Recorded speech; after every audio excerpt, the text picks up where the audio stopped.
The following podcast contains coarse language and adult themes. This week on the show... That's what they talk about!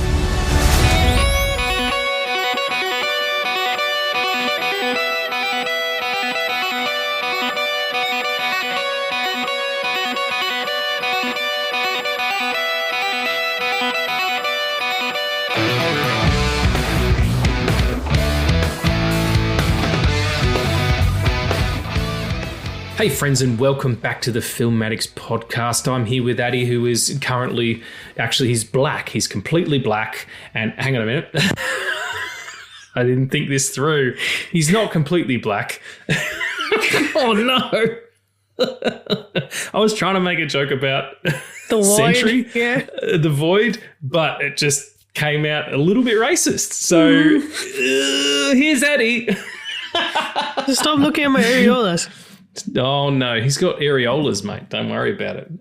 He's holding up Oreos, chocolate Oreos, if I'm not mistaken, and he's decided to eat one on mic. I don't think he could find a louder snack to eat unless you literally were crunching up corn chips with your hands on mic, dude. Could you now what? Could you hear it, he says to me, I did. It was crunchy crunch. Before we started, you said to me, you're going to have to take the lead on this one because your head's in a bunch of different places. No, it's not. You've just got a mouthful of fucking Oreo every 5 minutes. That is true. Anyway, welcome back, everybody. We're talking Thunderbolts. It's very exciting. It's a really great addition to the MCU, and probably one of this is the most I've enjoyed their movie output in a really long time. I don't even remember the last time I had this much fun. Maybe No Way Home. Some of the TV stuff's been really good, but this is really great. And we're going to go through it just, not moment by moment, but just talk about a couple of the key things. But before we get into that, my friend, how are you? I mean, we spoke only days ago, but what's up? We did. I'm all right. The fact that I'm turning 22 is not good. It's been, people have been talking shit, which is not good. Well, You old fart, you old fucking sea-hagged wench. Is that what they're talking about? Kind of. But honestly, I wouldn't mind that, because who doesn't want to be a sea hag? Who wouldn't want to be a hag, period? But a sea hag, a witch that lives underwater, that's fucking amazing. It's the best kind. It's absolutely the best kind. Hair made out of fucking seaweed and, instead of 2 arms, you've got 2 eels. It'd be excellent. We were just talking about Aquaman too. I wonder if there's a sea wench in there.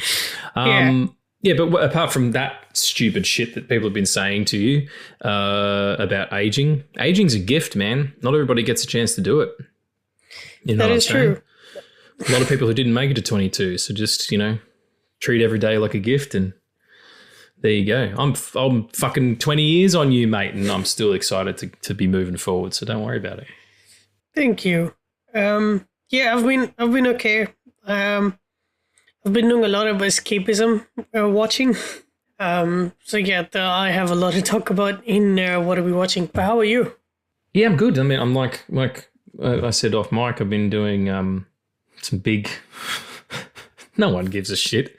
I've been doing some massive backing up of project. No, I know, but no one wants to hear about my fucking technical issues. I had a hard drive fail, and it was a backup, for majority of the work that I've done over the entirety of my career. It was like a 20 terabyte hard drive.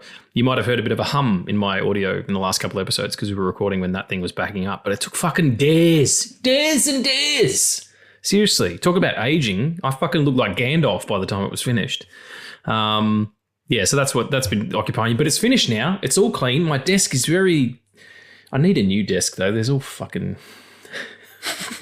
What am I doing? Why am I telling people about this? No one gives a shit about this stuff. Let's talk about some real things. What are the 2 things that you hate about your desk at this moment right now? There's a big gash in it, and I fucking have no idea where it came from. It's it looks like someone's did it with a knife. I don't know. And the other thing is, actually, apart from that, it's all good. I don't mind it. It's wood. It's got lots of drawers. It's nice and spacious for my 2 editing screens. It's very good. I wouldn't mind if it was facing a window, but there's only one window in here and it's not big enough to face. So these are the things we live with. Anyway, I'm a bit manic, everybody, which is pretty typical. Do you want to just fucking get into it and we'll talk about what I haven't watched anything, but I've been reading something that I would like to talk about. So technically it's a comic book. So technically I'm watching it as well. So do you want to do that? Let's do it. Excellent. What are we watching? Nah, you suck at this game.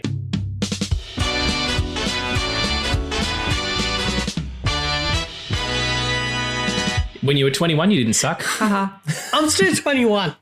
Oh, shit. Yeah, I fucked up. Anyway, what are we watching? Well, by the time this comes out, I'll probably not be. Oh, yeah, that's true. Yeah, you'll be 22 by the time this comes out. You won't be 21 anymore, and that joke will stand. So I reinstate that gag. Tell me, what are you watching? I know that you have enjoyed for the first time something I like very much. Yeah, but I want you to go first and talk about the comic book that you're reading. I'm kind of going through my books at the moment. I've got a lot. There's a lot of books. Not even the long boxes that I've got with single issues in them. I'm talking about trades and omnibuy. Oh, shit. Omnibuy sounds exactly what the guy says in Temple of Doom. That's what? Weird. Om Nom Shibai. It's almost the same. I will tell you what that is, and do not say that again. Why not? What does it mean? Because what he says is a religious prayer. And what you did is butcher it. Oh, did I? Yeah. Fuck, tell me the real one. It's Om Namah Shivaya, and it's about the Lord Shiva. That's good that I learn things. I can be white and learn things. It's okay. That's ridiculous. Okay, what is that again? It's Om Namah Shivaya. Om Namah Shivaya. Yep. See, this is me, a child remembering it from, just hearing it and not seeing it written down. But anyway, omnibuses, a bunch of them. I don't know what the plural is. And so I'm sort of going through and finding stuff that I want to get rid of because, just there's things I'm not going to read again or stuff that I've read and didn't like or whatever. And I thought, well, I'll just start where my omnibuy are. And it started at a book called Ex Machina. And it was like a 50 or 60 issue run. I'm not sure entirely because I've only got the omnibus. And it was written by Brian K. Vaughan, who's extremely famous for doing a huge run on X-Men. And his book Saga is still thought of as one of the greatest series of all time. I haven't read that, but and he did this book with an artist named Tony Harris, who was famous again for working on Starman with James Robinson in the 90s. And it's basically about a superhero who retires from being a superhero called the Great Machine. And his ability is that he can talk to machines and he can build machines and jetpacks and amazing new things. And he is a New York citizen. And in this alternate reality, he stops one of the towers from falling in 9/11.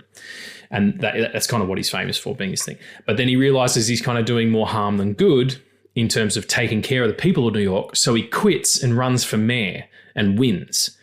And it's basically about this ex-superhero being the mayor of New York. And it's fucking excellent. And I forgot how much I liked it because when I read the omnibus last time, I think I just blasted through it, but I'm really digging in. And the art is so great and the story is really interesting. It's written like a TV series. It's got great cliffhangers. If you get a chance, check it out. Ex Machina, it's called. It was would have been mid-2000s it would have come out. Yeah, I think I read the first trade, would have been 2006, 2007. So, yeah, very much worth your time. And particularly if you dig, sort of sci-fi superhero stuff, but if you also dig politics and that, because it's a lot about that, and New York specifically, like New York politics and all the boroughs and all that stuff. And now that I've been there, I have that previous with it as well. When he talks about somewhere, I know where he's talking about. So maybe that's why I'm enjoying it more. But yeah, Ex Machina. Beat that shit. That's so cool. Yeah, it's really good. I'd send you the omnibus, but we'd have to get a fucking one of those huge spruce gooses or whatever they're called, that massive plane from the aviator to come and give it to you because it's fucking this thick. It's ridiculous. It's hard to read. I'm afraid I'm going to fucking squash my scrotum if I sit with it.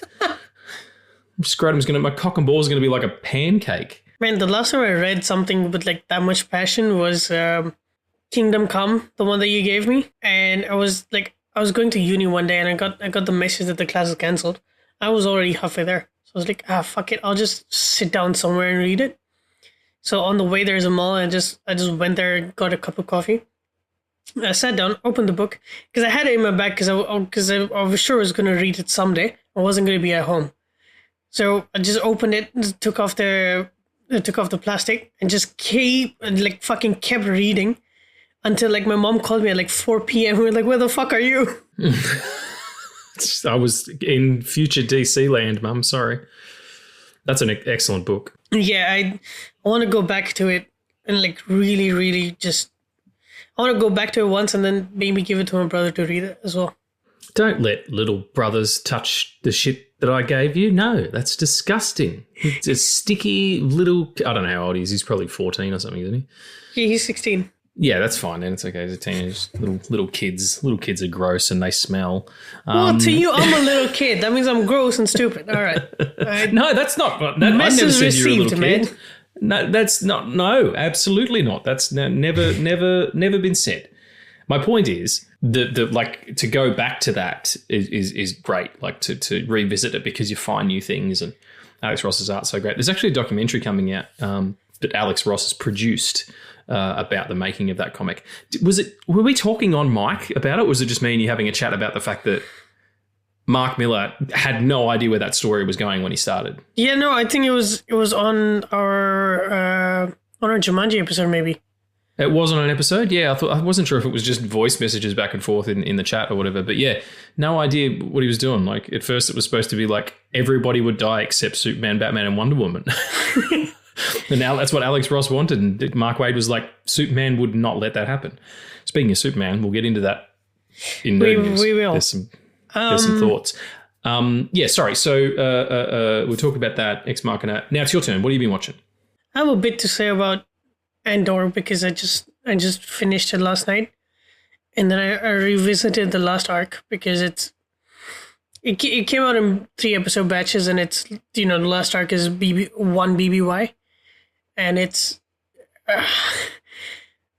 insane because we know where these characters end up, and we know where Andor ends up and what happens, and the fact that something out of like something half a decade later can enhance a film that came out in 2016 is it's a lot. Andor does a lot. It's also at the end of it there's a message of hope, and there was an interview with Tony Gilroy who said that it had to be at the end of it had to be hope somewhere, because if not then we have created this show and we spent 5 years of our life telling a bleak story. And Rogue One is in that because it doesn't end with Andor engine blowing up on Scarif. It ends with Leia getting the message that everybody dies to get her. And it's I'm not going to spoil it because I don't want to recommend it to you because it's only 2 seasons. But in the last episode, there's a character that some fans might have previous with. He comes and he says, "May the Force be with you," to Andor, and that I believe is the first time we hear the word "May the Force," hear the phrase "May the Force be with you" in the show because we've been following Andor for the past 6 years of his life and like how he got into the rebellion. So he doesn't come from that. He very much comes from the background of it's bad. And they're scavenging for hope because they need it. Because if nothing is there, then they've been slammed by the Empire before they even do it because they've given up.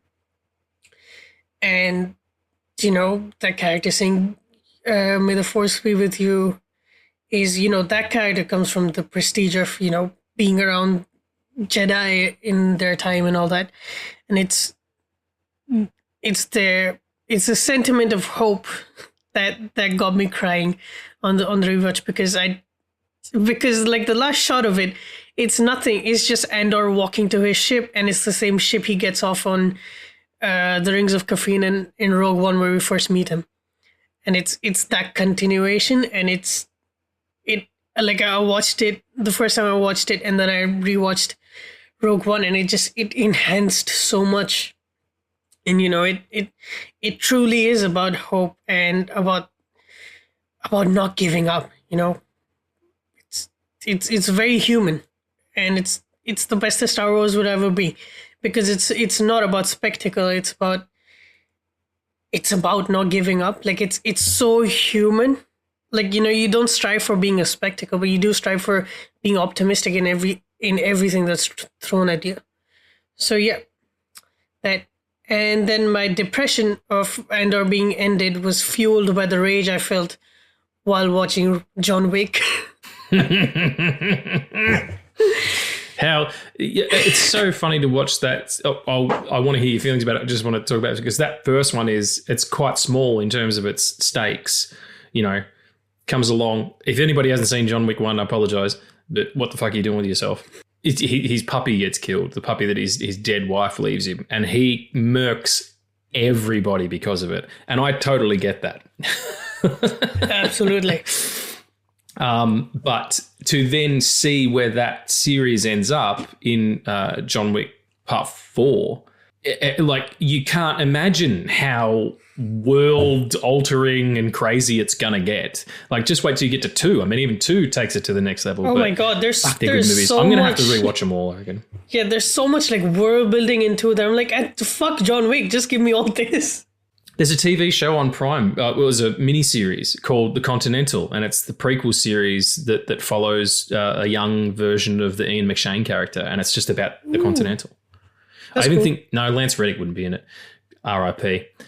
But then in this year we've got Ballerina as well, the prequel sort of thing, which is, you know, supposed to take place before all this because John Wick is featured heavily in the trailer, and he's sent after the ballerina character, who's played by Ana de Armas. I saw it. It's so yeah. You saw my face, just the bittersweet notion that I will never stand next to her and smell her shampoo. Because I bet she's the kind of girl who would shampoo, rinse, and then shampoo again, you know? She just looks like that kind of gal. What if she doesn't shampoo, though? That would be even more amazing, because then she's clearly an elf or some shit, which might also be the case. Yeah. It gets crazy. Tell me what you thought of the first one. So I think what they're doing, like in the cinema that I went to, I think what they're doing here is in preparation or like for like just building the hype for Ballerina. They're re-releasing all the John Wick films. So I missed the first one in theaters because I didn't know they were doing that. And then I saw that they're gonna do John Wick 2 today, actually. Like, I went to the first show. I asked you, I was like, question, if you had the chance to watch John Wick 2 in theaters, would you go? Absolutely. I did the marathon them like a year and a half ago or something, just before the fourth one came out. They did 1, 2, and 3 at the Astor. So whenever the fourth one came out, 2023 or something, and I went and did those 3 in a row. It was an excellent evening. After all the Andor stuff, I'm like at fucking 3 o'clock at night, I watched John Wick. It's weird because it's an hour and 30, and it doesn't feel like it. It feels like it's shorter, but at times it feels like, oh my god, there's so much going on. But yeah, Keanu Reeves is a fucking legend. Like, there is so little that he does with so subtlety as John Wick, because most of and I'm talking about John Wick 2, where he's like, he's not said a lot as John Wick. Like, there's no like actual dialogue scenes, which is what I look for in like action movies. But then at the end, like by the time it was ending, it was like a good 2.5 star for me, because like it was a lot of gun porn, and like I don't really enjoy that. Like, I know a lot of people do. I just don't. And then you come to the end, and like he says, tell them all. Like, he ends with, I'll kill them all. Like, oh fuck yeah, man! And then he runs into the city with his dog. I'm like, oh fuck! Just wait till you get to 3. 3 is fucking amazing, and like, you'll get battle fatigue. It's so full on, and I think gun porn. Yeah, you're right, but it never fetishizes them. They are tools. They are an extension of his body. It's not glorifying gore and bloodshed. Yeah, it's really clinical, like in the way that it's not like, I'm going to tech now, this and them now. Like, it's not that kind of yeehaw NRA flag waving gun nonsense. No, this guy is a professional hitman, and these are his tools. Like a surgeon has surgical equipment, and that's it. And that's what's up. And Keanu, I think, is really people kind of think of him as a bit dull, or I don't know. I don't think he's a good actor or anything, whatever. But he really is. Like he does his physical ability, like his mimicry, and the fact that he's of that age and he can still manage kung fu and all that kind of stuff, and he's for whatever he lacks in his actual ability to act the way that we think about actors, like Pacino or Daniel Day-Lewis or something like this. These people who inhabit roles, like he physically inhabits a role and he gives it everything he's got. Like there is never a performance you'll see from Keanu Reeves where he's phoning it in. Yep. And I was nearly watched this the other night, but there's a movie David Ayer directed called Street Kings, which isn't great, but I have an affinity for it because Keanu's excellent in it. He's kind of a bad guy. And the Matrix pictures and stuff, like this guy's had a career turnaround like twice. And it's remarkable. And I think the John Wick pictures are probably the apex of action cinema of this generation. Like I think they're probably four of the best action pictures that has been produced in the Hollywood system in the last 20 years, easily. I have to agree because I can't fucking tell you how insane it is that every establishing shot in John Wick 2 is a reflection. Like I know people take it for granted, but like every time you see a reflection shot in a film, the camera crew needs to be like digitally taken out because that's how hard it is to get that. And every establishing shot in this film is that. Like I didn't notice that. The fucking reflection fighting, or like the glass room gunfight in 2 it's so insane. And then there's one shot where the doors open up and you see John Wick walking through, and then there's another door open up and you see John Wick walking through the other side, and it's like it goes from a shot to his POV to the shot back again, and you're back into another place, and it's like, what are you doing? It has a graphic novel absolutely sensibility. That's it. Yeah. Yeah, and that's why I dig it so much, and just those continuous takes of watching Keanu like take out a bunch of guys with weaponry while speed reloading and cocking guns and all that kind of stuff, and then ditching everything and using fucking jiu-jitsu and Krav Maga and stuff on him. Like in the fourth one, he's using nunchucks and it's fucking I'm rewatching it tonight. It's happening I'm doing all of them tonight. I don't care that I got work tomorrow to do things. I'm watching all the John Wicks, and then tomorrow I'll get to work and start karateing people in the throat. Sorry, Dan. Love you, mate. That's excellent. Awesome. Are they doing the other two at the cinema in the lead up to? I believe they're doing Part 3. Parabellum? Yep. Or Parabellum? Yeah. You said the same thing twice. I didn't know you said it wrong. No, I said it's Parabellum, but it's Parabellum, not Para. So it's Parademon. So it's a PE instead of a PA? I think it's PE, yeah. Okay. But I can't. I'm terrible with spelling, so I'm lucky we get the fucking names of the shows right. Actors, honestly, yeah. Okay. The film Craddock's podcast. It could be a lot. You know what I mean? This episode's just called Asterisk. Oh, like the word asterisk is just the sign. The word. Okay. Cool. I thought that was cool. Cool. Well, you're gonna have to go and check that out because the third 100%. One is Pimp. Yeah, it's really, really good. Also, the John Wick 2 is where Constantine fights Batwoman. That's a DC connection you wouldn't know that existed. Because that's right. The mute assassin in John Wick 2 is the actress who played Batwoman in the first season of Batwoman at CW, and then they fired her. Yeah, right. Yeah, Ruby Rose. Yep. Yeah, she's an Aussie. Absolute plank of wood when it comes to acting, but she's good at physical stuff. He also, in the third one, he teams up with Catwoman because it's Halle Berry's. Oh, she's in it? Yeah. I won't tell you why. Okay. But it's cool, and she also has a dog, so it's got to be watched. Cool. Awesome. All right, well, did you have anything else, or should we shuffle on to news? Because I want to talk to you about some Supermen. I'm afraid I do, actually. That's all right. A lot of shit. I wish I had the time. I watched Dead Poets Society. Oh, that was not fun. at all. No, it is a tough watch. And then I read your review on Letterboxd, which is like 2023, and you were so harsh on it. You give it 2 stars. What did I say? I'll fucking look it up. But I had this like emotional fucking gut-wrenching experience, and then I logged in Letterboxd, and then I saw your review, which says, what would make this film better is if terrorists turned up, took over the school, then Ethan Hawke and his pals had to fight back. And oh wait, that's just toy soldiers. Never mind.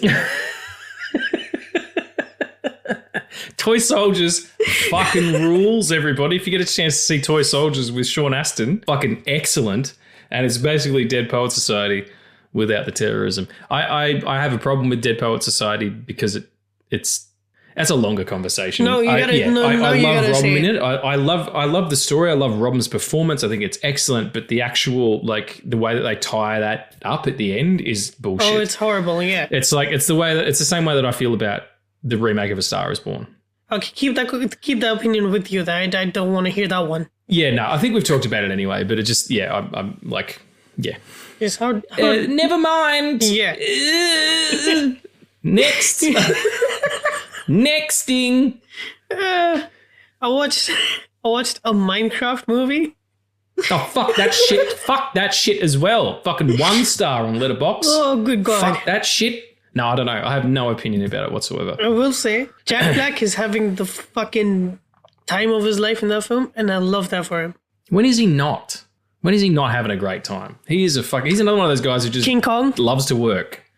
He's great in King Kong. But he dies in King Kong. He doesn't get to fight King Kong. No, what are you talking about? He's alive at the end. He has the last line in the movie. "'Twas beauty killed the beast." Oh shit! Then yeah, okay. So the crew He's the member, film director. Yeah, the crew member that Andy Serkis plays is the one who dies with the fucking sucker things. Yeah. Oh my God! Cook, yeah, how the do big I remember fucking that? half vagina, half penis's teeth. I fucking knew you were gonna say that. Been doing a podcast together for 4 years, my friend. It's not a secret at this point. I am filth incarnate. I'm a filth wizard.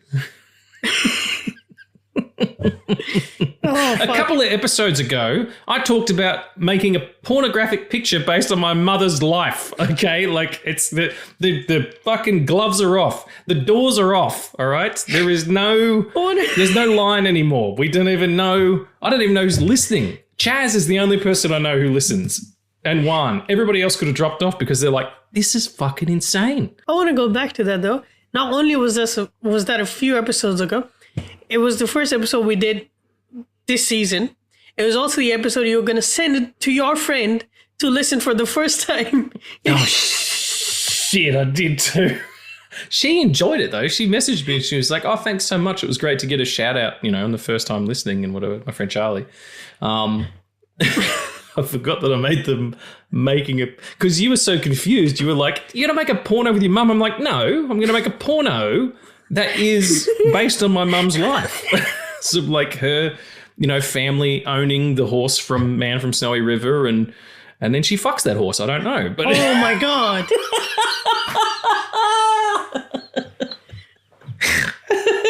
Oh, yes, it was me talking about how I love having writing assignments and then I take on whatever writing assignment I can. And it's like that would be a stupid one to do. But anyway. We've been going for fucking 32 minutes and we're not even nearing the main topic yet. Christ. One last thing I want to talk about.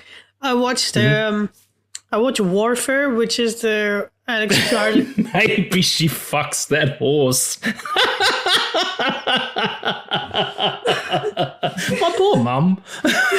She doesn't know what's going on. She's completely innocent to the whole thing. But she's a filth wizard as well. The C word is like her favourite word. I'm not even kidding. Oh, my goodness. She's like a sailor. Anyway. She doesn't have sex with horses, though. Not that sailors do. Can you fucking help? Take over. What was the thing that you watched? I watched Warfare. Okay. What's Warfare? Tell me about it. Warfare is the Alex Garland co-directed film about this. Who? Sorry? Alex Garland. Alex Garland directed that? Yeah, co-directed and written. Oh, right, okay. Yeah. So the plot is it's just the famous internet twink splink soldiers, US soldiers. Right. Yeah, it's I'm not even kidding. That's it. Like, you don't get any backstory whatsoever. By the end of it, you find out it was a real thing that happened, and then the end montage is very malicious in the way that, like, it restructures the entire film. And just go read my review on Letterboxd, because I don't want to get into all that. But it's okay.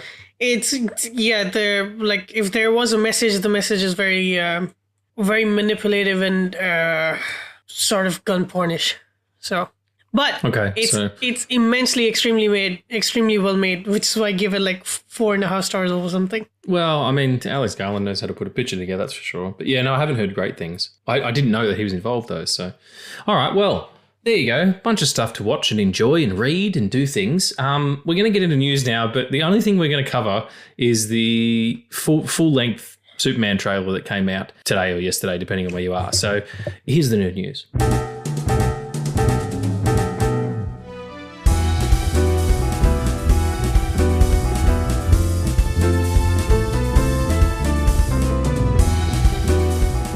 I would like to hear your thoughts, because you are the Superman. I am not the Superman. I don't know where to start, man. Look, that's why we're only dedicating this segment to talking about this, because it will be a longer conversation than normal. It looks what I feared it would look like, which is so much, like, there's so much, like, do you know when you edit like a frame or a picture and you turn the saturation to 100 and then their colors bleeding into each other and that burns the image itself? That's what I think this trailer looks like because of the oversaturation of so much stuff. Like the costume looks great, and the plot is, I don't know what it is, but James Gunn has said in interviews that, like, the interview at the beginning of the trailer is like 12% of the film, which is like, that would be great. I like the Superman voice. I like how he is, you know, he gets agitated because he has to defend his actions against stopping a war. I like that you put Superman in that. I just don't like how he's doing it. But no, that's okay. You're allowed to feel that way. Yeah, like I don't like how, because like it's James Gunn, so I know like after like 2 lines of straight up solid dialogue, there'll be like 5 jokes, and if that's like how you introduce your Superman, that's not like a thing to joke about. Because we live in a world where there are 3 active wars going on. 3 probably being kind as well. That's probably, you know, minimalizing it. Yeah, I agree about the saturation. That's not so much my... I've said this before. It's just an aesthetic thing. Like, I like James Gunn as a director. He really knows how to put together a picture and curate a soundtrack. He's really good at casting. His aesthetic doesn't work for me for whatever reason in this respect. You know, it works in Guardians and stuff, but like using those really wide lenses and those sort of privileged POVs as unmotivated camera moves and stuff, like, it's all aesthetics. So if you don't agree with this, that's totally fine. I hope, you know, if you're really excited about it now more than you were, that's excellent. I'm feeling myself what I said to you, like I was looking for something a bit more prestige, a bit more classical, like, you know, 65 millimeter Nolan, Sam Mendes style stuff. But what we got is a rock video. Like there'll be going to be so many supercuts of that film when it comes out to fucking, you know, that song, I'm gonna call me Superman, you know, that song, you know, that one. Whatever it's going to go holding my hand. I think it's just called Superman. I don't know who wrote it, Sum 41 or something. There's going to be a bunch of that because it looks like that. I said to you in the messages when we were messaging back before, it looks like a video game. I also think it's really thick. Like, I understand that he's introducing the world and he needs to populate that world with characters because they all need to have their own engines and spin off into things. But you've got Lex Luthor, you've got, you know, whoever's imprisoning him, you've got the robots, you've got the chick with the blade hands, you've got Metamorpho, you've got Green Lantern, Hawkgirl, Crypto, you know, a giant robot, a giant lizard of some description, a war going on. Like, it just, it feels like a lot for what could only be a 2.5 hour movie at best. Like, they're not going to release a 3 hour version of this. David Cornsworth is a really good actor. I liked him, particularly in We Own the Night. He was really great. He was good in Twisters. Not We Own the Night. We Are This City, or We Own This City. I can't remember what it was called. But this opening scene with him agreeing to be interviewed by Lois, and maybe this is just my nostalgia of thinking about Chris Reeve and Margot Kidder, you know, the interview sequence in Superman 78. But where he does get agitated, he's like, you know, I wasn't doing anything that was there for me, and I stopped the war. Like, Superman doesn't grandstand. That's not what he's about. Like, I just feel like it's petulant for him to behave that way. And maybe that's the point. Maybe he's a young hero and he needs to grow into the Kingdom Come version of the Superman that he eventually will be in 10 years' time when they get to their Justice League, whatever that is. So that was the other thing. And where he gets angry and he's like, you know, people were going to die. Like, that's, I don't know. It feels slightly out of character, but again, it's doing its own thing. This is a Superman that's been made whole cloth from the ground up. They've built this new character with a new actor, and you know, it's got to not be Zack, and it's got to not be Richard Donner. It's got to be its own thing, but it's still Superman, you know. And I still think that using the John Williams score was a mistake. Even though you've done a cool fucking remix of it, it conjures up imagery of a movie I would rather be watching, you know, or it conjures up imagery, or it conjures up a feeling in people that is disingenuous to engage with when that's not what you're doing. So yeah, I'm super positive person, as anybody who listens to this show knows, anybody in the podcasting community who I work with, get me on their shows because I am that guy. I will go and see it 100%, and I'm happy to do an episode on it and talk about it, but I'm not just going to pretend like I don't have issues with the way that this story is coming out. But it's just a story, so the stakes are quite low for me. But anyway. Yeah. Superman, that's what's going on. I think you might have confused The Sunlit Night, which is a film that he's in, and also We Own the City. We Own the City is where, yeah. John Bernthal. John Bernthal was about corruption in the Baltimore Police Department, if I'm not mistaken. Or was it New York? It was maybe the guy who did The Wire. But anyway, great series if you get a chance to watch it. And Cornsworth's excellent in it. And I am looking forward to seeing what this is, because maybe I'm fucking wrong. Maybe I'll go and see it and it'll all work for me. I don't know. But just based on the trailer, which was clunky at best in terms of its precision, watch the trailer for Dead Reckoning. Yeah. It gives away fucking nothing, and it's propulsive, and you want to watch it. Like the new one, I'm not talking about Final Reckoning, because you already know half the story. But the trailer for Dead Reckoning is just imagery and that Kittredge voiceover talking about what the entire series has been about. Yeah. You know what I mean? I dig that, and you don't get too much flavor of what's actually going to be happening story wise. Well, yeah. Also, the trailer you talking about was the first trailer. And the studio didn't like that, so they released another one, which spoils like the train stunt at the end. I try not to watch. I had to go and watch the Thunderbolts trailer I had to go and get the Thunderbolts trailer to get that little bit of audio that you heard at the beginning. Mm-hmm. But I had to go through a bunch of them to try and find it, and I hadn't watched any of the trailers for Thunderbolts at all. And yeah, like by the third trailer. That's why the first teaser is great. The official trailer is good, and then you do not watch anything after that, because that's giving a lot of the plot away. Like the first teaser for Fantastic Four is great, but they show Galactus in that, and then the second one they tell you that she's pregnant, right? Yeah. And in the IMAX version there is a doomsday clock, which nobody's talked about, but I did see it in the IMAX version of the trailer. There's a doomsday clock, and for the people who know how the story goes, that's where they're going, I guess. But yeah, like any other trailer, just like try to stay away from it, because like get very annoyed. The trailers are supposed to like fucking sell seats, and they don't. Like the trailer houses currently are not. They don't care about spoiling the film, which fucking sucks.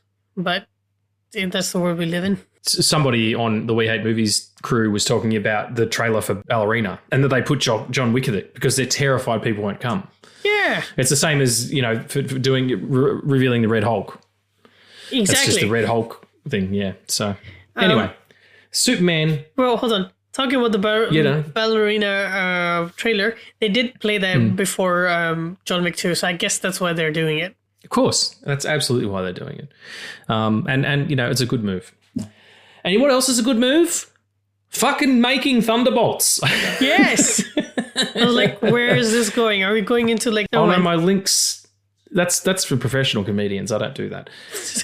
Thunderbolts, asterisk, is the new picture from the MCU, and holy shit, it's really fucking good. Is it not? It is. It's really fucking good.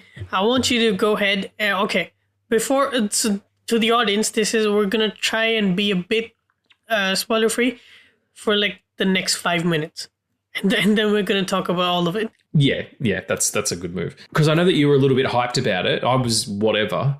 So I'm going for Florence Pugh and David Harbour, and I didn't even really think about it. You were like, maybe we'll do an episode, and I'm like, okay, well, I'll go and see it for that then. But I wasn't rushing out. I might have even waited to Disney Plus. In terms of your level of anticipation, which is like anticipation, but it's softer and it has fur. Where did it reach in terms of your anticipation of what you thought it was going to be and then what it actually was? Well, the great thing about this was for the majority of the time, I did not anticipate. Like, I didn't have that many expectations. I was just going for Florence Pugh because Florence Pugh is great. And then the fucking Doomsday casting happened. Because, like, the initial hype was, holy shit, they all might just fucking die in this one. And then, because it kind of felt like the Suicide Squad for MCU.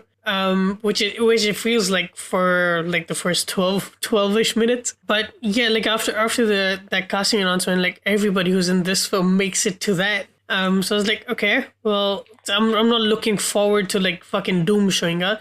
But I was excited, and then seeing the cast interviews as well, like just seeing how fun they were having, I was like, this seems like a good time. And I went and watched it, and then it was really emotional, and it was really like it felt like a fresh new take of the old MCU, you know?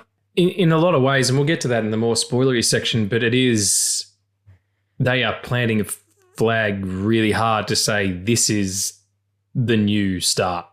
I know it's technically the end of this phase, but it is what they're going to be doing moving forward. Like you cannot expect what we're going to do anymore. Yeah. Because I think everybody went in thinking this was going to be one thing, and it's very clear that it's not that thing. People were expecting the Suicide Squad, and what they got was this incredibly emotional, very rich character piece. Like, everybody has a story. Yes. In this team.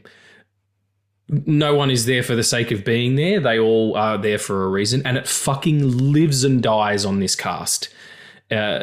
I mean, Sebastian Stan's the best Buck he's been since Winter Soldier, easily, since he's the inception of the character on screen, created by Ed Brubaker as well, one of my favorite writers. And David Harbour should, like, the jokes shouldn't land. They shouldn't work. It should be Borat. It should be a parody. But he fucking slays it because he's such a good actor. And then when he gets the emotional stuff, it's just... he's right there, you know? And Florence Pugh is probably the most talented actress of her generation. Like, she just has so much range. She has so much ability, and you believe her completely. Wyatt Russell is outstanding as they call him Walker, but he's kind of US agent, really, if you follow the comics. He's the football star who never got over the big high school game, you know? Like, it's beautiful. And Ghost, I feel, is a little underserviced. But you still have, like, the when she's talking about not being able to control that power without the suit, and like what it would be like to be intangible without your say so, without her being able to control it, like. And then forget about it. Bob is just. Well, we can't talk about Bob. Yeah, no, we can't talk about Bob just yet. We'll come back to Bob. Yeah, so I'm just really excited for... It's the first time I've been excited for what they have in store. And I'm specifically this team. I'm like, when is Thunderbolts 2 coming out? I am fucking on. I'm ready for it. It reminded me of you know, that first wave of TV, you know, when they had WandaVision and the Falcon and the Winter Soldier and everything was post-Endgame brand new, and there was so much possibility. And, okay, maybe they dropped the ball on a few things, but Black Widow was awesome. And, yeah, I don't know. It's just I'm a little bit more excited. One was we were chatting and he was like, I'm so glad you liked it, because he knows that I've been checked out for so long. He said the same thing to me as well. I was like, I'm so glad you liked it because one, in his, like, most Jedi way, is so optimistic about everything that's going on in the MCU. And like I love that for him. But we've had like heated discussions about why I'm checked out in some of those parts. And he's like, I'm just so glad you liked it because I didn't know if you would. I'm like, it's a story that has like a really emotional core to it, and works, like, lives and dies on these characters getting along. It's like, of course I'm gonna like it. Yeah, but also there's a story engine. There's a propulsiveness to it that it's not about getting to some climax or besting the villain or whatever. It's these group of very broken people coming together to. It's the Japanese art of like mending broken crockery, and they mend the cracks with gold. You know what I mean? And the things become stronger for its damage. You know, like that's kind of what it is. And I must say, one, he is a Jedi. And you know which Jedi he is? He's Qui-Gon Jinn, because he's the kind of guy who sees a situation happen that thwarts his plans, and he says very calmly, I'm sure another solution will present itself.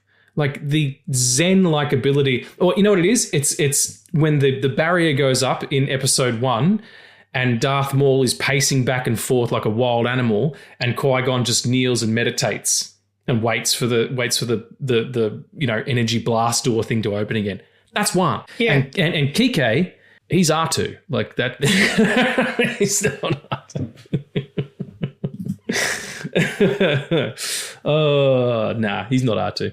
I don't know who he'd be, actually. He'd be another Jedi, but one of the ones that lived.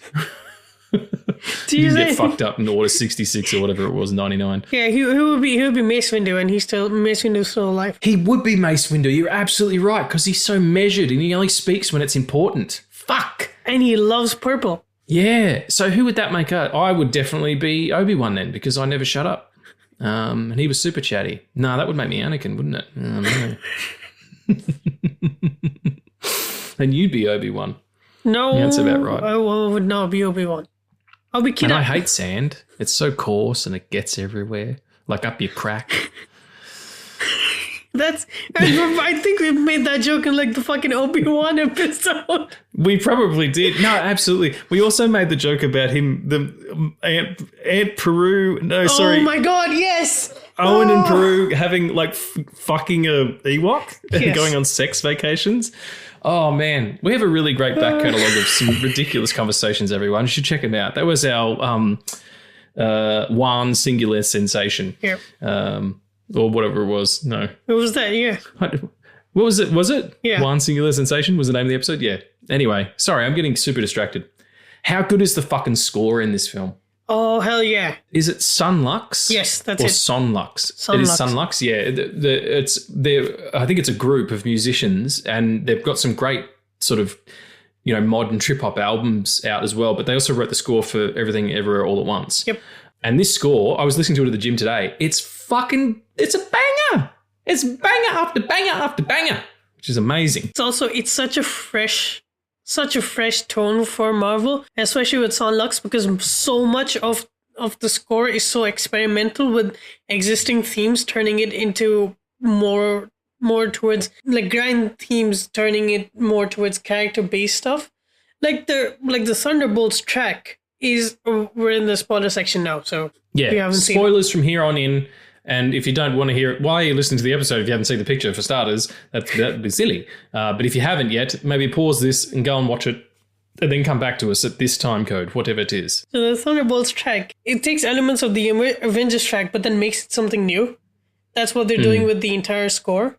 And it's like, in terms of score, it's the most experimental, yet so fucking cool that Marvel has been in a long, long time. It's like when they got Trent Reznor and Atticus Ross to write the score for the Watchmen TV show. What? Yeah, that's one of the best scores of all time. I love those two producers anyway, but that I listen to that quite frequently. It's really, really good. But yeah, you're right. When even at the end, now that we're in spoilers, when they do get revealed that they're, Julia Louis-Dreyfus, what's her name again? She's got a great name. Oh my God, don't do this. Valentina Allegra de Fontaine. De Fontaine, yeah, that's great, yeah. Not the Secretary of Fence. That was a good gag. Yeah, when she sort of like gaslights them into becoming the new Avengers, which is so cool. And she comes out, and then you hear the little theme just as Florence Pugh gets that little half a smile. She's like, she's just closed a loop. You know what I mean? She's just, because there is an example of each of them in the Avengers, you know what I mean? Like there's Black Widow and there's Captain America and, there's kind of a Hulk, I guess. And yeah, anyway.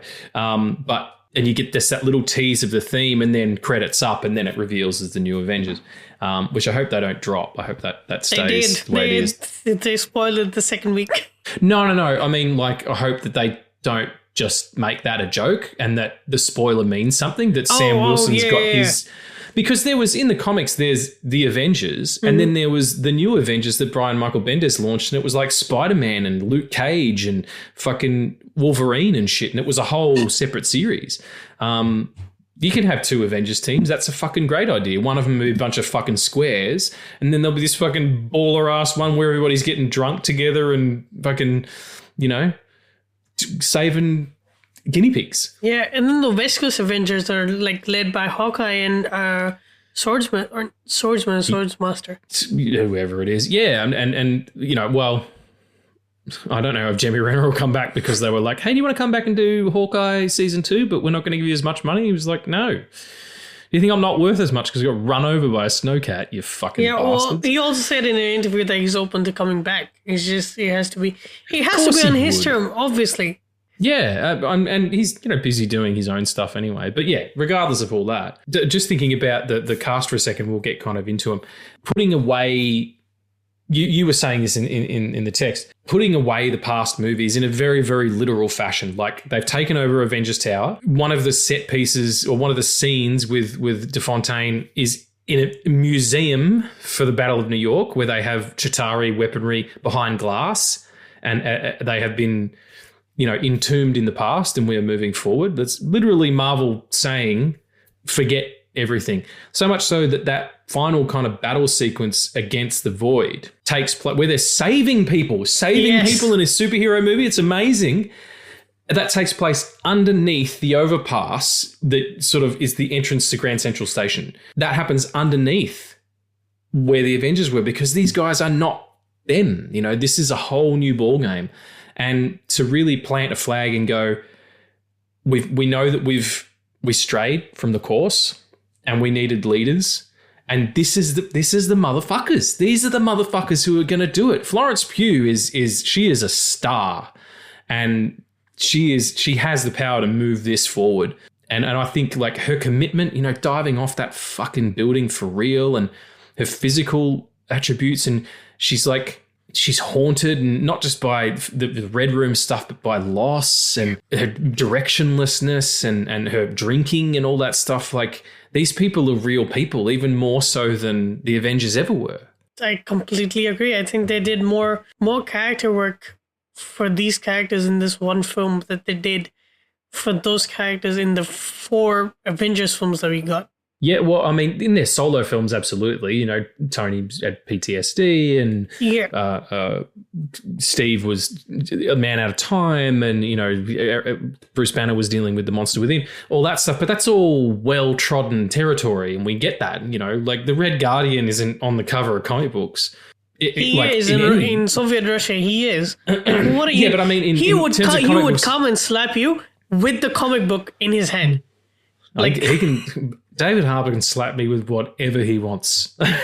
You took my line away. So thank you, Daddy. Because he is a fucking delight in this picture. Oh, I just love him so much. But yeah, you got, Red Guardian, and who just sells the shit out of it. But who's fucking great in this, and I said it a minute ago, is Sebastian Stan. the gag of him getting pizza on himself is stupid, but I love the idea of him trying to get into politics and being like, nah. And then when he goes after that convoy and he steals the guy's gun out of the window, flips it, cocks it and shoots the fucking thing and then drives off with sunglasses. Chaz said it to me in the message. Not Chaz, sorry. JP said it to me in a text message. He's like, he's a legit action star. Yeah. You know, and yanking the chain and having the thing flip and, you know, just excellent to see him back as this fucking badass. And I'm sorry, in the Stinger scene where it's 14 months in the future and they're in Avengers Town, they've all got new costumes and shit, he has the permed hair. I know, right? From like the comics when he was first introduced, right? But he looks like Michael Douglas in Basic Fucking Instinct. It's excellent. It is excellent. That thing is quaff. Talk about shampoo, rinse and shampoo again. Fuck my hole. Probably a good chance to talk about Bob. I guess we'll start with Bob and then we work our way through, end with Taskmaster, who's the best, fucking character in all of MCU. Like, the best line of dialogue, the best action scene in this film goes to Taskmaster. He's being facetious, everyone, because she gets shot in the fucking face and it's Goodnight Vienna. She's on the fucking posters. What a diss. It's like Steven Seagal in Executive Decision. Homie was in it for like 14 minutes and then bounced. It's like, why are you on the poster then? That doesn't make any sense. Bob, played by someone or other Pullman? Lewis Pullman. He's Bill Pullman's son. He also plays Bob in Top Gun Maverick. Does he? Yeah. He's lots of bobbing around. Oh, well, maybe they thought that was funny. But what an excellent performance for starters. Like, just the levels that he was able to bring, because he had to be funny but tragic as well. Yeah, like there's pain in his laughter, or like pain in his there's trauma and pain in his what might look like dumbness. But it's not that. No, it's not. He's not dumb. He is devoid of emotional understanding and emotional maturity, because when he gets to that place, the darkness takes over and he becomes the void. And when he discovers his power, because DeFontaine manipulates him, and he says, you know, why would a god do anything anybody tells him to do? And she's like, let's run around the god word too much. And he's like, you just told me I was stronger than all of the Avengers, the roster of which includes at least one god. And then I totally thought that he was going to throw her out that window. Oh, in the trailer, the scene where he throws out the Red Guardian out of the building, I was like, well, he's dead.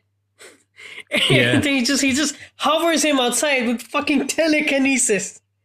Like, he's seriously the most powered, apart from Vision, he's the most superpowered MCU character we've seen. Well, I don't know if you've seen the god-awful show Secret Invasion, where at the end of it I can't. At the end of it, Emilia Clarke's character, who's a Skrull, gets a super DNA injection that has the blood of all the MCU heroes. So in the end fight, she has one Groot arm, one Drax arm. She flies like Captain Marvel. So yeah, probably Bob is like second Bill. She's a super Skrull. Yes, but not in the sense that you're thinking. She is super as a Skrull. I watched the first half of the first episode of that show, and it didn't grab me, so I don't. If you got to get me pretty quick these days with my at my age. Yeah, well, I mean, I think probably the key to Bob is that when he becomes the darkness, and what are you laughing at? You say, I'm so sorry. That's all right. I don't know what you're laughing at though. Yeah. He said we have to get you pretty quick these days at your age. Referring to what?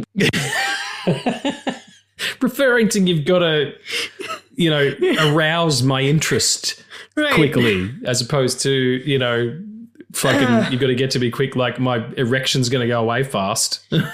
That's all right. Get to me quick. Get it done. I'm going to go. Oh, fuck, you missed it. The window is short for this erection. So when he becomes the void, you get that kind of the growing darkness and just people kind of turn into fucking ash marks. And happens to Red Guardian. He's holding onto a little girl he's just saved and she just turns into nothing.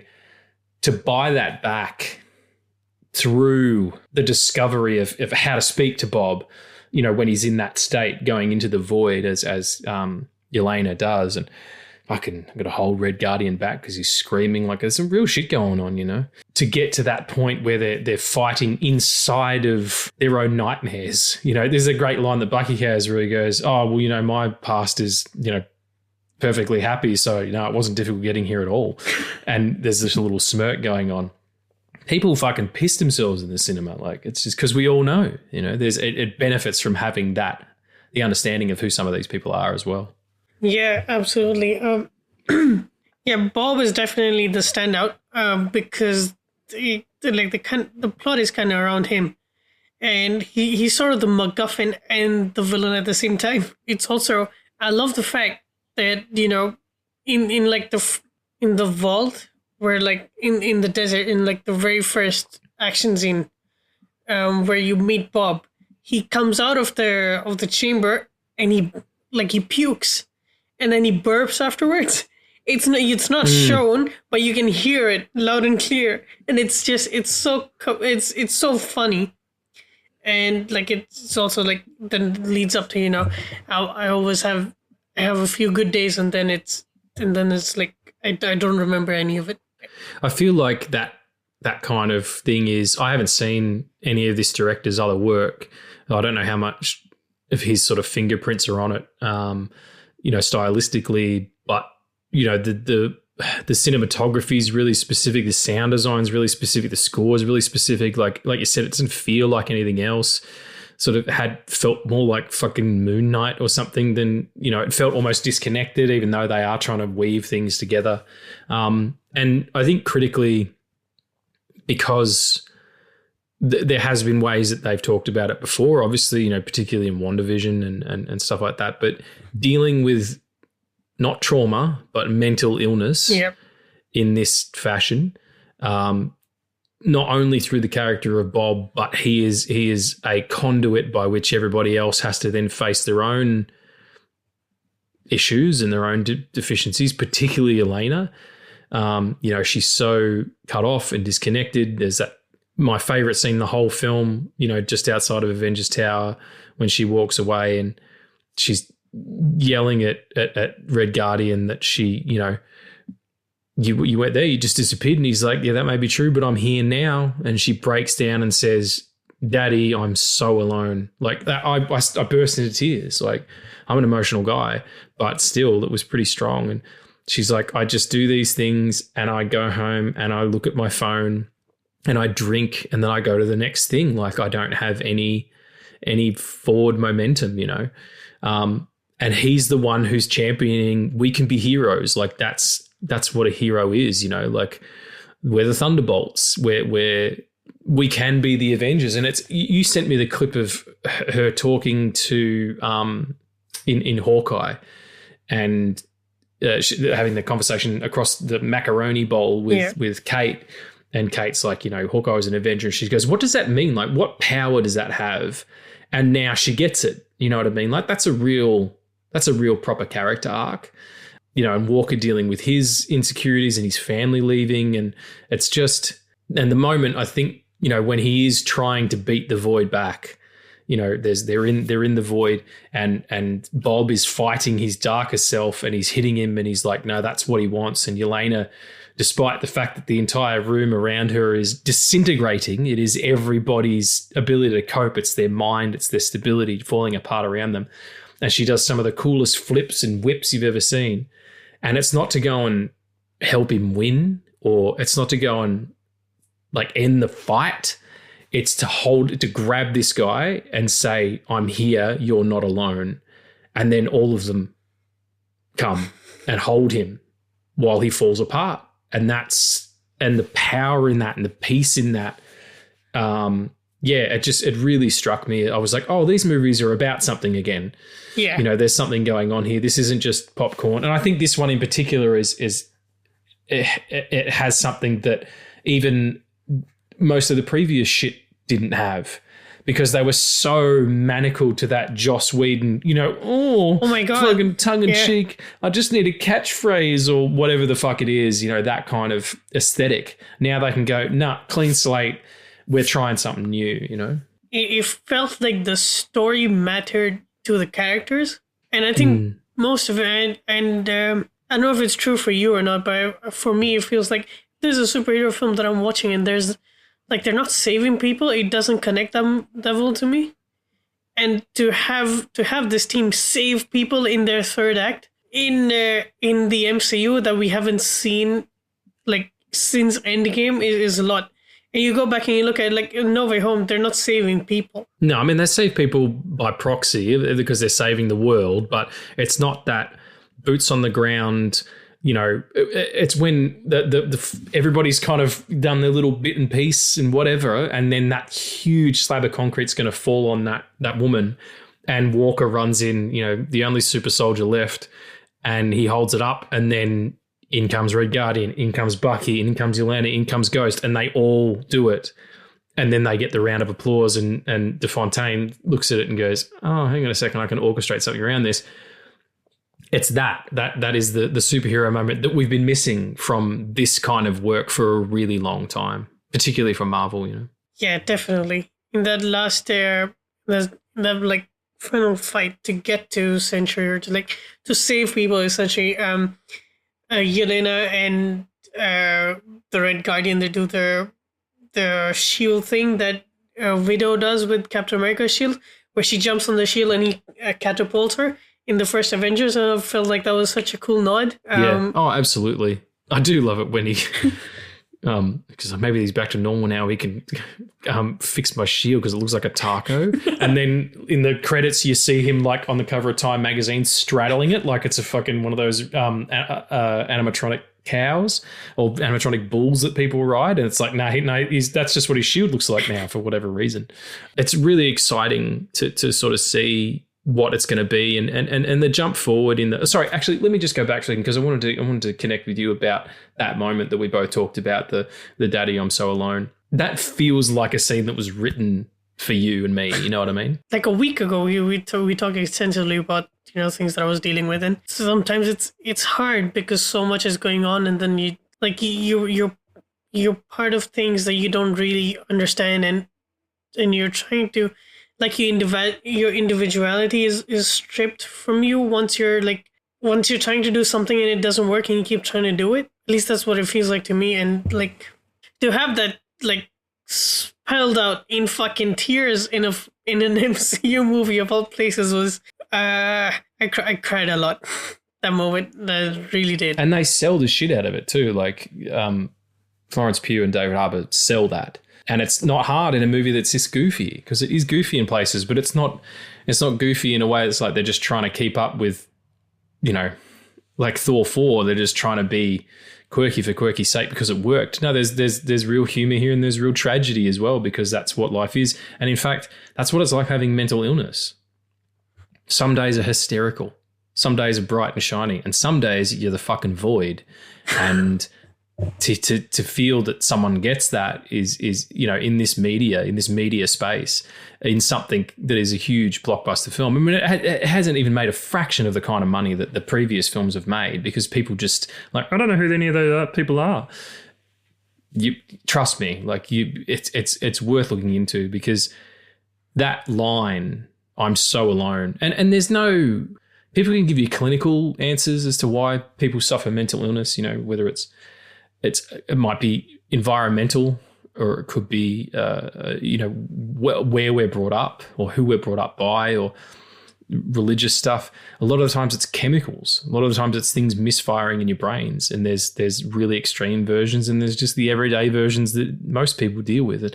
It's certainly a much more common discussion that's being had, particularly post-COVID, where everybody's got low-grade anxiety and we all live in public online, and attention is deemed affection, and that's not the case. Those two things are separate things, and no one can really explain why that is. But the human experience is one that the most positive person in the world can't deny that it is hard to be a human being a lot of the time, to deal with the way that the world works, to deal with other people and the way that they live their lives, because it might be counter to yours, or just being heard and being seen. And by nature, we clan. By nature, we come together.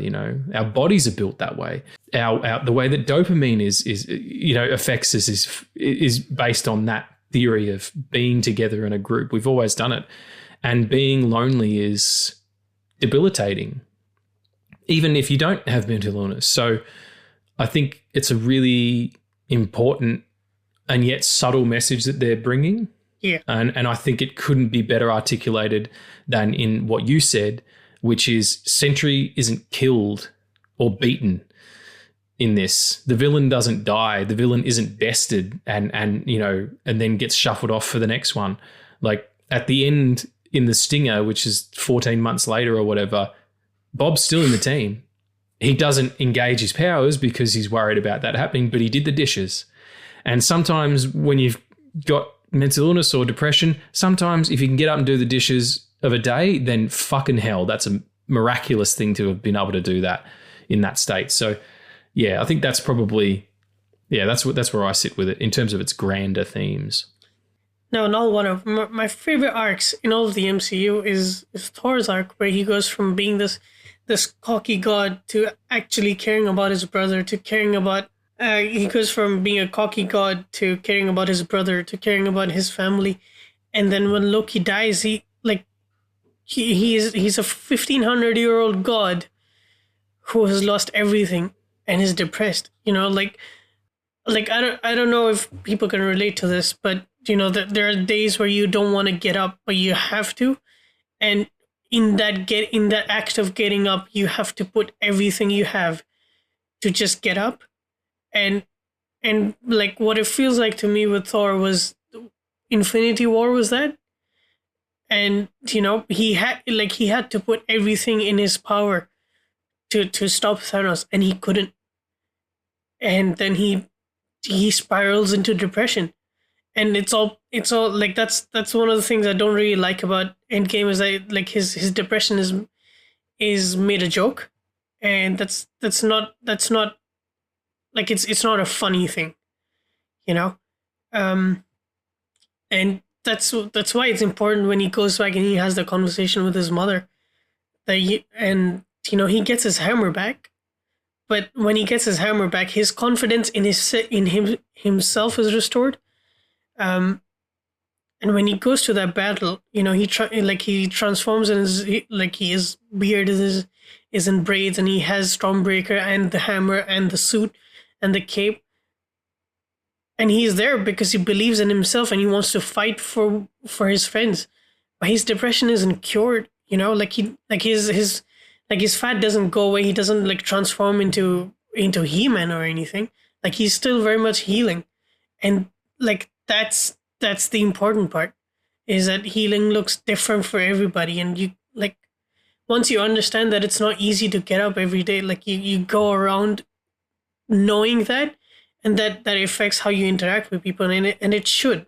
It's there. All of it is there, and it's very subtle, but it reaches you.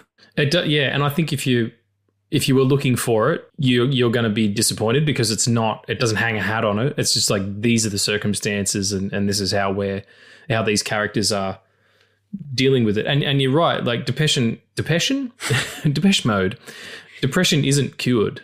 It doesn't get cured. If you have depression, if you are depressed, you can get past it because something has happened and you feel that way. But if you actually have clinical depression or bipolar or something like that, it doesn't go away. The symptoms can be alleviated by certain things, or they can be numbed or dulled by circumstance or meditation or being around friends or healing and all that stuff. Not drugs. Don't do drugs. Yes, don't do drugs. And none of that stuff. But yeah, there are healthy ways to deal with it, but it doesn't, it's not surgery. You don't pull it out of yourself and leave it somewhere. It stays.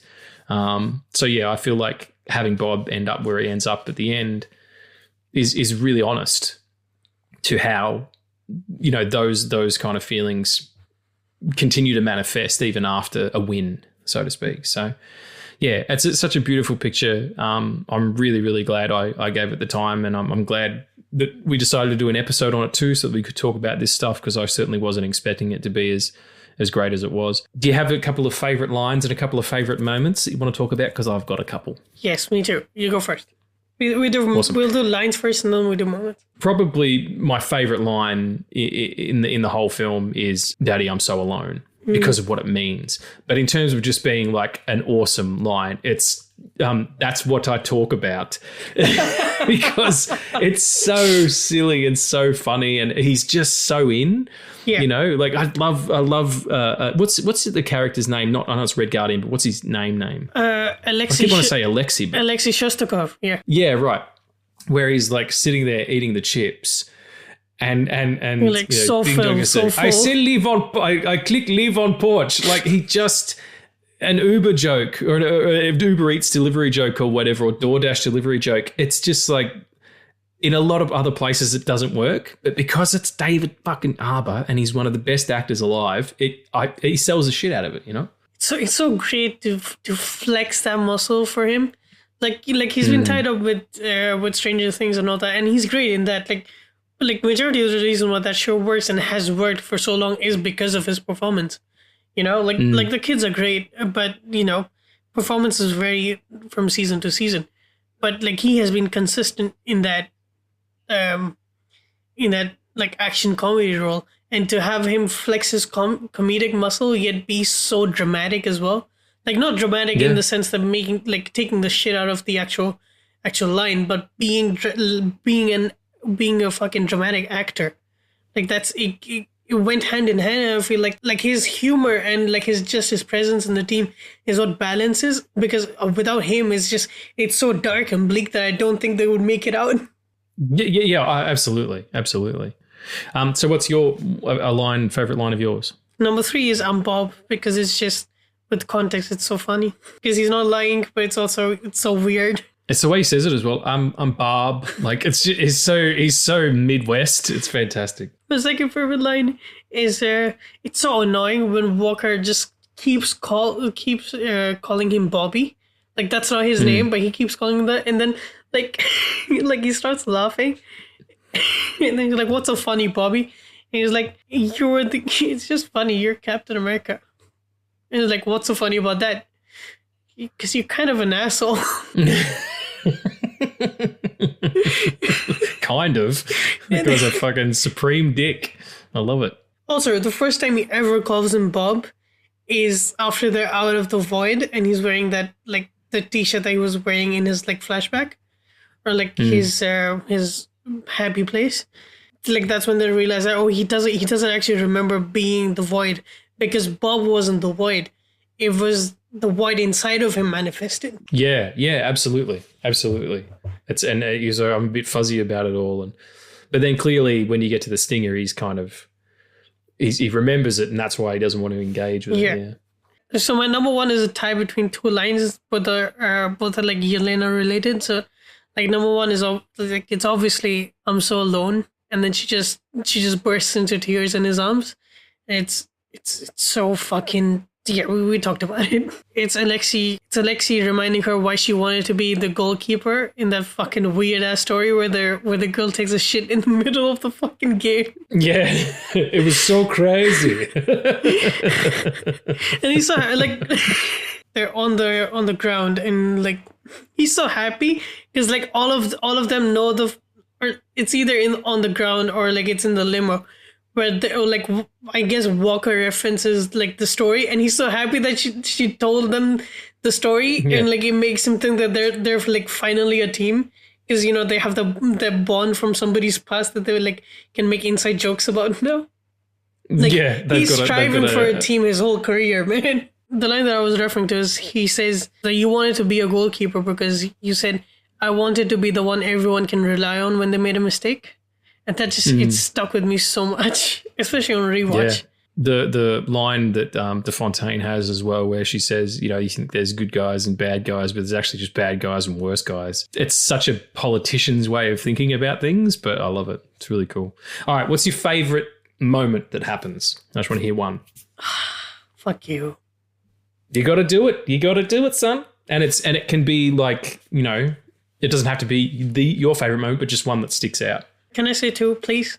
I'll do it as like one. They're both like on the same level. So one, as in ingenuity and originality in the MCU, the way they climb up the fucking shaft. Yeah. It's so Emperor's New Groove. So low rent. Yeah. And when they get up there, they're like, oh, fuck, we didn't think this through. Like, we're not, how's this going to happen, you know? And then they're all screaming, cucumber, cucumber, to stop Bob from Bob from sneezing, yeah.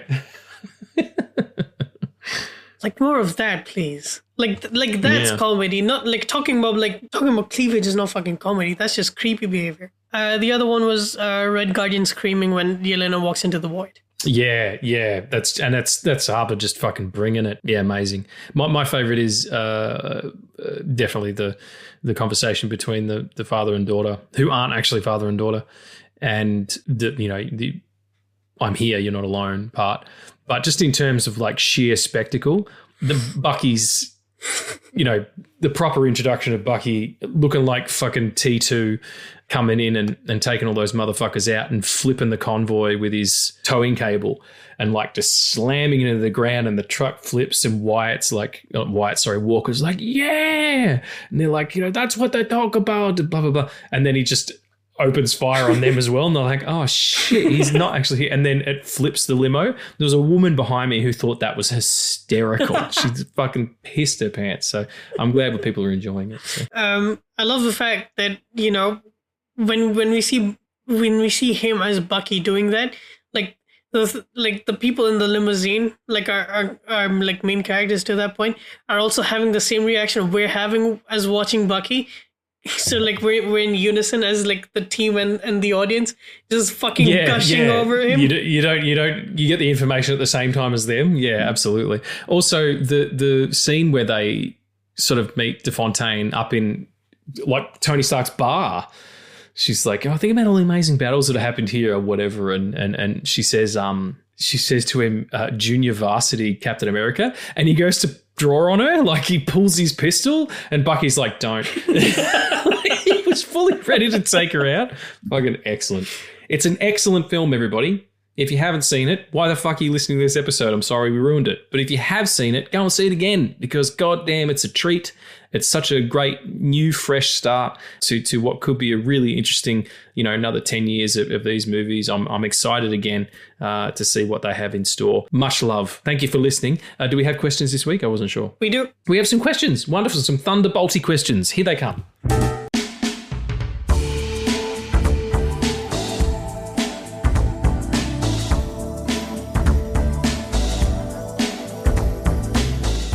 What is it? What are they? Tell me about them. Okay, what is your favorite power set in the film? Favorite power set? I don't know. I'm a bit of a classicist. I just like motherfuckers who are well trained. So just like, I mean, Bucky's a super soldier and so is Red Guardian, but yeah, I think Yelena just being a hardened mercenary is fucking awesome. You know? Yeah, so Yelena, agility and speed and cunning is interesting to me. My favorite power set it has to be the Red Santa. It's just fucking, that's what I would be if I had powers.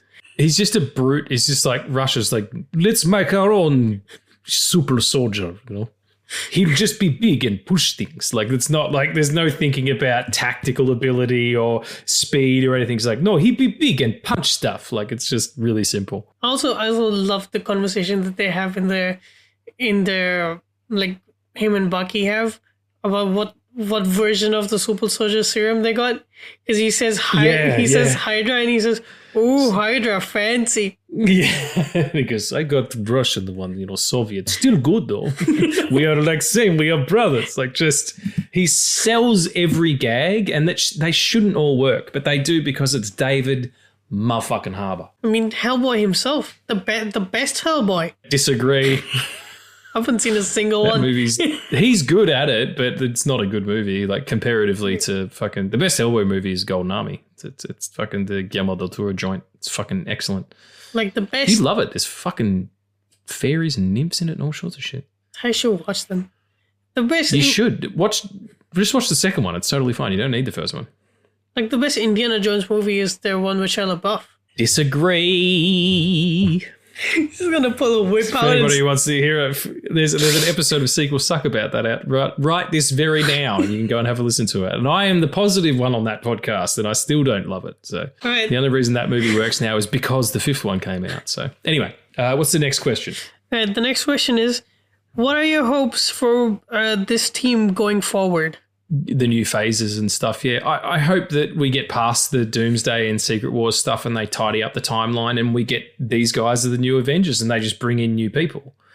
Like they just add to their core cast the way that they did when Ultron came out and when Infinity War came out and all that stuff. Like just include new people and have them be interesting people who we're not expecting. Absolutely, you know, fucking.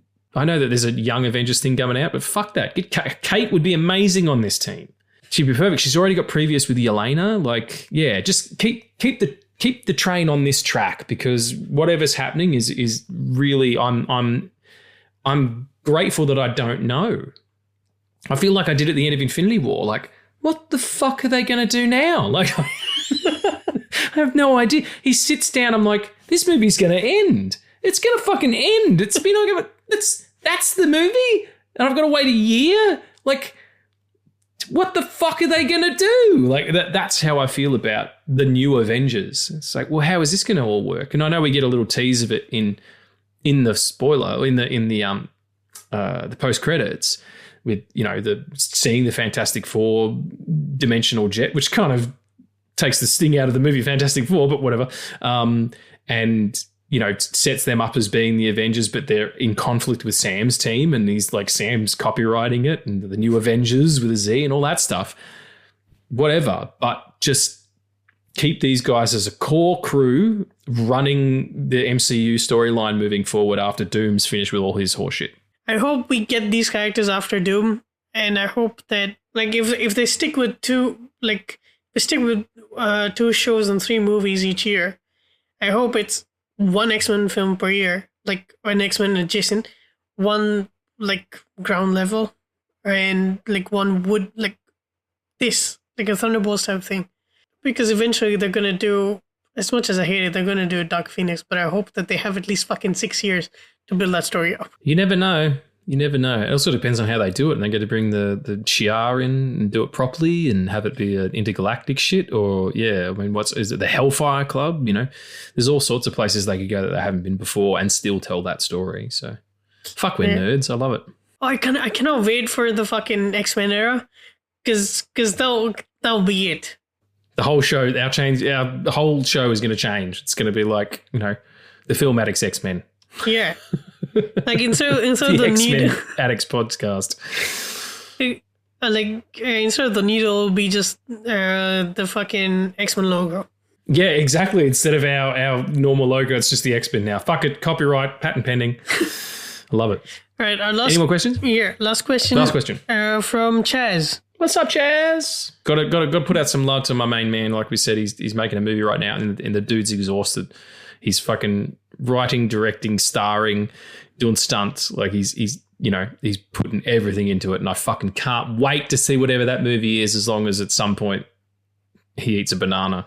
If I've just said that and he's either already done it or he decides to add a scene where he eats a banana, nude or otherwise, a banana nude, it'll be amazing. It'll be the most influential I've been on any film project ever, I reckon. And I love you, Chaz. No pressure, mate. I was just thinking. Yeah. It'd be funny.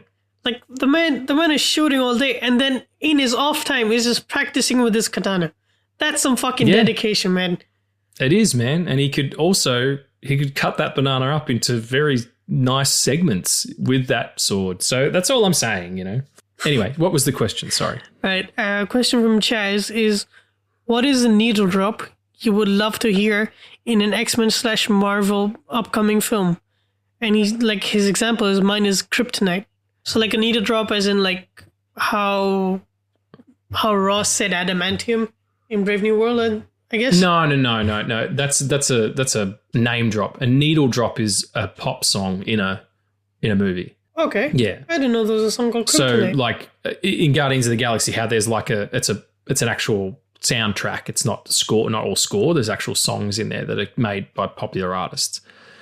There's a band called Silver Sun Pickups, and they have a song from their second or third album that's called The Royal We. And I would love to hear that song in an X-Men movie. Go and listen to that song, everybody.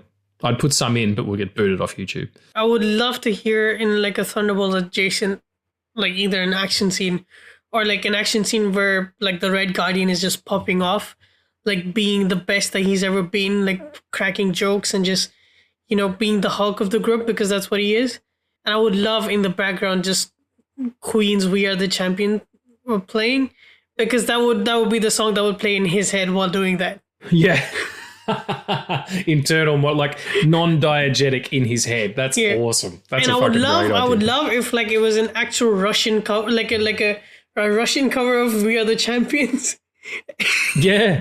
I don't know what that would be, but fuck, that sounds awesome. All right, I want to do yours now. Sold. Fantastic. Well, thank you, everybody who wrote in questions, and thank you, dear listener, for coming back to the Film Addicts podcast. We do so hope you enjoyed it. Go and check out Thunderbolts however you can, wherever you can, and we'll see you next week for. Do we know what we're doing? Not yet, no. Not really. Okay. There's some stuff coming out. There's a Tom Cruise, a little Tom Cruise picture is premiering. Maybe we'll have to have a chat about that at some point. But we do have a few things on the docket. Whatever it is, you're going to love it. And we'll see you then. Addie, you're perfect. Don't ever change. I will try not to. I mean, you can get older if you want, but you can grow up and turn 22 on Monday. But other than that, just stay your beautiful self. Well, thank you. I love you. I love the shirt. And I love your long ass fucking... I love your hair. And on that note, remember... Stay amazing. Stay safe. The darkness has a hue of blue. Maybe it feels sorrow too.